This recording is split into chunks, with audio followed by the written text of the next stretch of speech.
వాస్తవం చూసుకున్నట్టయితే మన దగ్గర ఎంత గొంగడు ఉంటే అంతే కాలు చెప్పాలని అనుకుంటున్నాను. అలాంటిది మన ఉన్న మిడిల్ క్లాస్కి రాజకీయాలు అవసరం అన్న. నామినేషన్ ఎందుకు వేసినావు, నీకు అసలు రాజకీయాలు అవసరమా?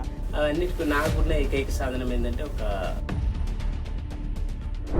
మీకు అర్థమవుతుందా అంటే ఎవరితో పోటీ పడుతున్నారు? ఆయన ఆదర్శంగా తీసుకొని. నువ్వు ఉన్నది మిడిల్ క్లాసు, నీకు రాజకీయాలు అవసరమా?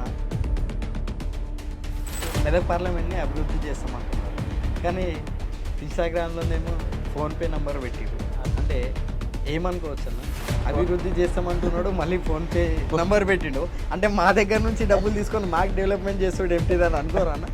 ఇప్పుడు పిల్లలు యూత్ దగ్గర ఫోన్స్ ఉంటాయి, పెద్దవాళ్ళ దగ్గర ఉంటాయి కాబట్టి అదే అంటున్నానా. ఇప్పుడు ఇలాంటి సిచ్యువేషన్లో రాజకీయాల్లోకి అడిగేందుకు పెట్టినాను అని అంటున్నా. నేను ఏ విషయంలో నేను అమ్మతో బాధను వచ్చుకుంటా. అమ్మ కూడా అంటే విచిత్రంగా ఎగతాళిగా అంత బాధపరిచేది గాయపరిచేది ప్రమోట్ చేయాలని ఉద్దేశంతో చేస్తే ఇట్లా గేలి చేయడం ఇదేంది? ఏదో చేసుకొని ఉండక ఇవన్నీ పంచాలు నీకు ఎందుకు రా భయ్?